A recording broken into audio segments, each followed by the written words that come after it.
Hey guys! So today's video is going to be a continuation of my travel tips series about traveling in Japan. Even though I don't live in Japan anymore, I feel like living there for years, I got to experience some really incredible things, and I want to help other people experience Japan in the best way that they can.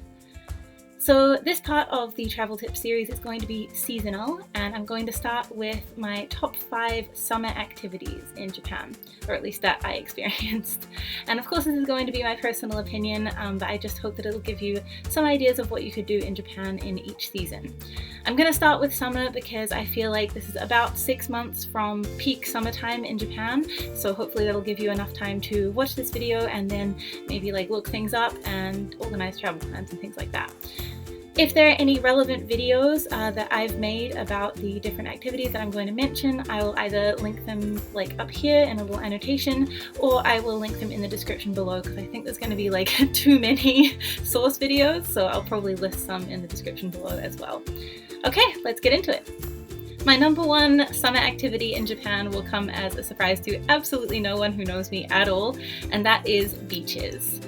Japan has gorgeous ocean all up and down the country, and in pretty much any prefecture you go to that isn't completely landlocked, you will find some amazing beaches. Just Google best beaches in X prefecture and you'll find something incredible. Now, beaches seems pretty simple and self-explanatory, but there are a couple of cultural things that you should be aware of, like differences that I noticed from New Zealand and England beaches to Japanese beaches.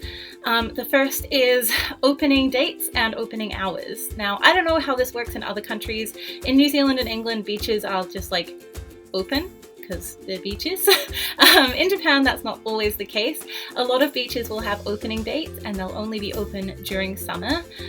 So this is kind of frustrating, or at least it was to me, because Japanese spring weather is really hot and it would have been great to go swimming, but most beaches are just closed during spring and only open July-ish.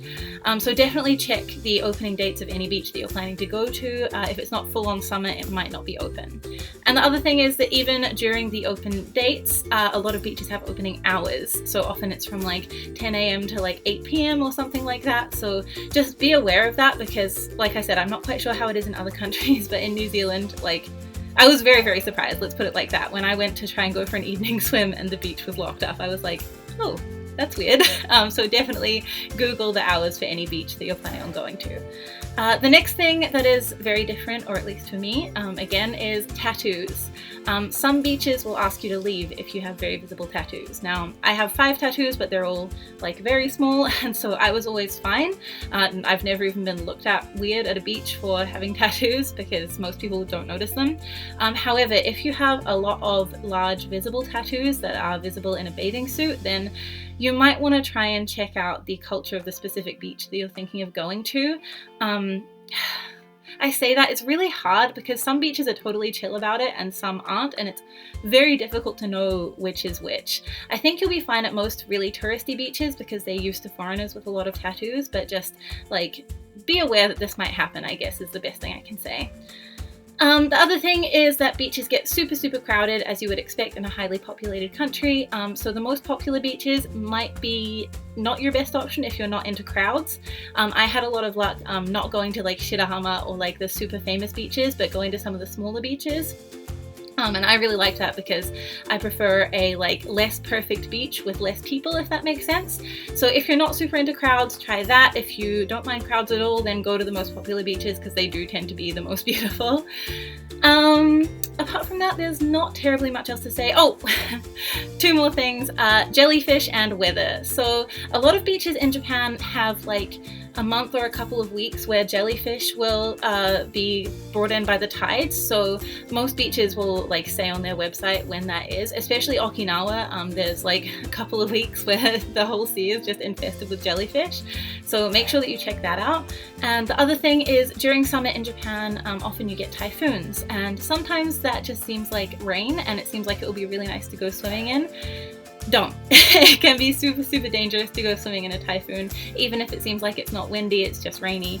So just avoid that. It's not worth it. Not worth the risk.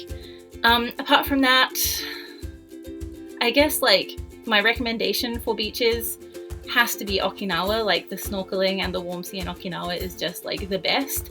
But if you're not looking to go that far afield, there are just gorgeous beaches everywhere, as I say, and I don't think I'll ever be as useful as Google, so just Google the best beach in whichever prefecture you're in and go. You will not regret it. It's such, just amazing, especially because it's so hot in Japanese summer.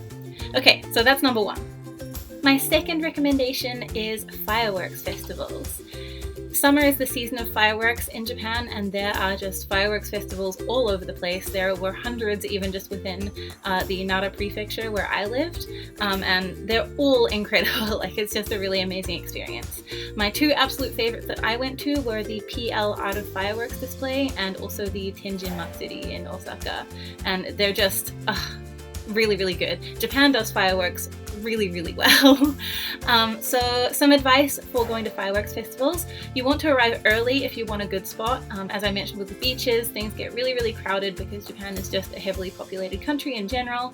So try to arrive early if you want to get like a really good viewing spot. If you're not too bothered by that, then arriving late is fine. I used to just arrive late and just stand wherever, because standing outside for like hours and hours in the super humid weather was not very fun for me.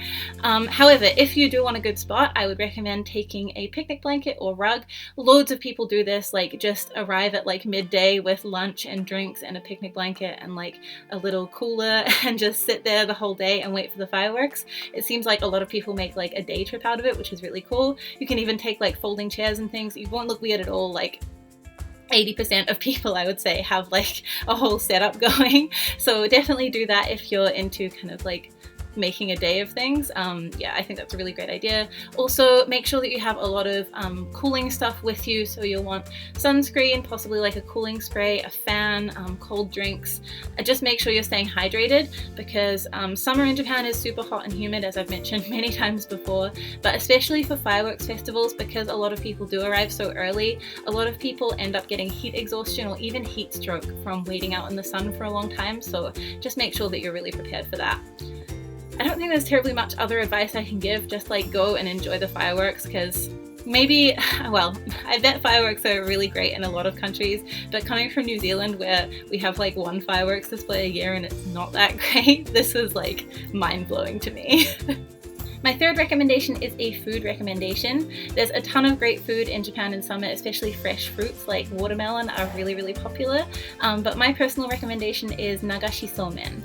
Nagashi soumen it means flowing noodles, and basically it's cooked soumen noodles that are put into a river of cold flowing water, and then you scoop them up with chopsticks and dip them into like cold soy kind of based broth and eat them. And it's a really fun way to eat food. You can also, a lot of people put like fruits and vegetables down the flowing water as well. It's just like, it's like a eating event, I guess. So a lot of Japanese families will do this during summer at their homes. So you can either get yourself an invite to that, like I managed to and was so grateful for, because it was a really incredible cultural experience.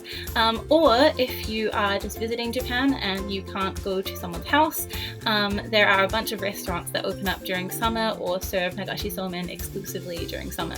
Especially in Kyoto, in like the center of Kyoto by the river, there are like a ton of Nagashi soumen restaurants where you can eat flowing noodles while watching the like flowing water of the river, and it's really amazing. So yeah, it's just like, I don't know, it's just like such a fun mixture between like culture and food and like socializing. I don't know, it's just a really great experience. Highly recommend it. Like a very foreign thing to me, like something that I'd never ever done before, and I thought that was really fun. My fourth recommendation is going to apply to people who are exchange students in Japan or people who are teaching, and that is school festivals.